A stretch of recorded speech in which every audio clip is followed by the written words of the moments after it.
ارجو الرب الكريم كلنا خطاؤون Astaghfirullah, astaghfirullah, which for some people is so artificial, like Ali radiallahu anhu saw somebody doing it and said to him, your istighfar needs istighfar.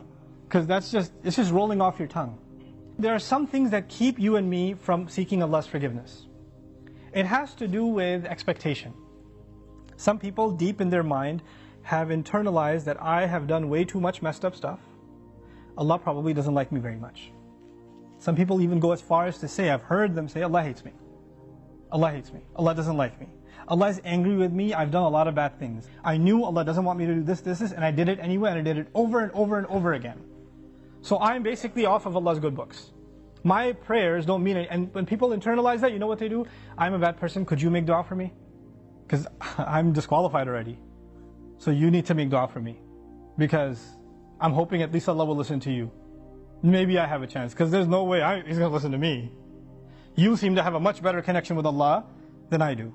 Let me take you back, short reminder. Who was the offer made to by Nuh alayhi salam? Nuh alayhi salam was making this offer to one of the most rebellious nations on earth. Continuously rebellious. And he said, if you can just come ask forgiveness, not only will Allah give you forgiveness, He'll open up the world for you.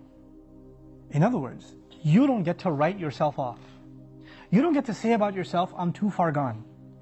Seeking forgiveness is not for you, maybe for somebody else, but I'm a lost case. I'm a terminal case. I'm beyond hope. I'm already done for. If anything, my mom will make dua for me, or this one will make dua for me. And this is where shaitan comes. Shaitan uses that. When shaitan, he takes advantage of the hopelessness of people, and that's one of the doors to shirk. You know that? One of the doors to shirk. Why? Because then religions come, false religions come that say, you're too messed up, let Jesus forgive you. You be good to Jesus, He'll take care of God for you. He'll be in between. Or they'll place somebody else in between. This saint, go to his grave. Go ask him, be good to him, put some chocolate in front of his grave, and he'll ask Allah to take care of your problems. Because you're too messed up. You can't deal with Allah, He's too angry with you. He, however, was in Allah's good book, so you go through him. This is how shirk opens up. In other words, the essence of our direct connection with Allah, which is what Iman is, which is what Tawheed is, which is what La ilaha illallah is. The essence of it is you get to ask Allah directly for what you need. And I'm telling you, I'm reminding myself, the thing we need the most, because it will take care of all of our needs, is seeking forgiveness. Now, there's a seeking of forgiveness by the tongue, and there's a seeking of forgiveness by the heart. Human beings tend to be defensive. If I criticize you for something, hey, I saw you said that. Why did you say that? I didn't mean it like that. You don't understand what I was going through. Excuse me. You don't even understand the whole story. Hey, I noticed that you did this. You get defensive immediately. بَلِ الْإِنسَانُ عَلَى نَفْسِهِ بَصِيرًا وَلَوْ أَلْقَى مَعَاذِيرًا. Human beings have good view of themselves, but they make lots of excuses. They keep throwing excuses. If you're going to seek Allah's forgiveness, you have to find a time. It doesn't matter if you don't know Arabic, and you only know Punjabi, and you only know Bangla, or Bahasa, or English, or Urdu. It doesn't matter. You speak to Allah and you genuinely admit to Him what you've done wrong and don't make excuses. It's really hard to do that.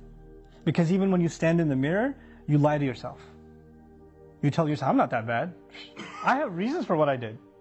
I have justification. I've been through a lot.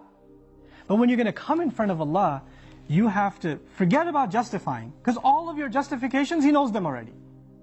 He knows what you were going through. He knew it was a tough time. He knew that this was overwhelming you, that was overwhelming you. I was under a lot of stress, Ya Rab, that's why I drank.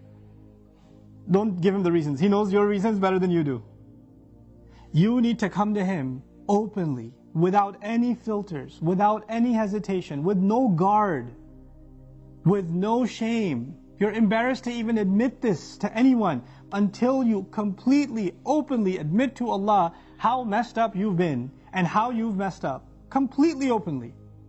And as you do it, let me tell you, as you start verbalizing those things, I would be hard pressed to think tears are not going to roll down your eyes.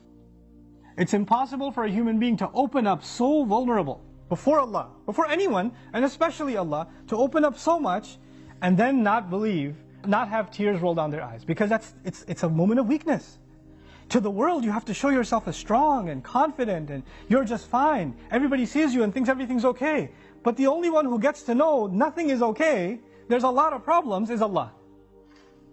You have to open up to Him completely, and then you're going to be in a position to ask for forgiveness. Then you get to beg in sajda.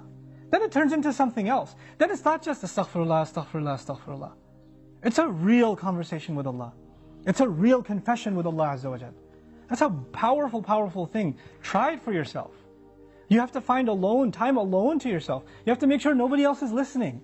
You can't even do it in the middle of the night. You get up from the bed, the wife is still in bed, you sit on the side of the bed, Ya Allah, forgive me, and she's listening.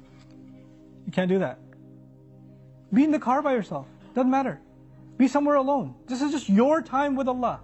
Your alone time with Allah. And verbalize it. Hear yourself say it. There's one thing to just whisper it. And if you're just going to memorize a bunch of du'as in Arabic and you don't even know what they mean, and just recite them, if you're going to keep doing that, and those du'as are beautiful, they're powerful, but if your heart isn't speaking them, your tongue is speaking them, then you're not seeking istighfar yet. May Allah reward you for the dhikr that you're doing, for every harf that you're reciting, but that's not istighfar. Istighfar is something else. And when these tears come down, when this starts opening up, then the sky opens up.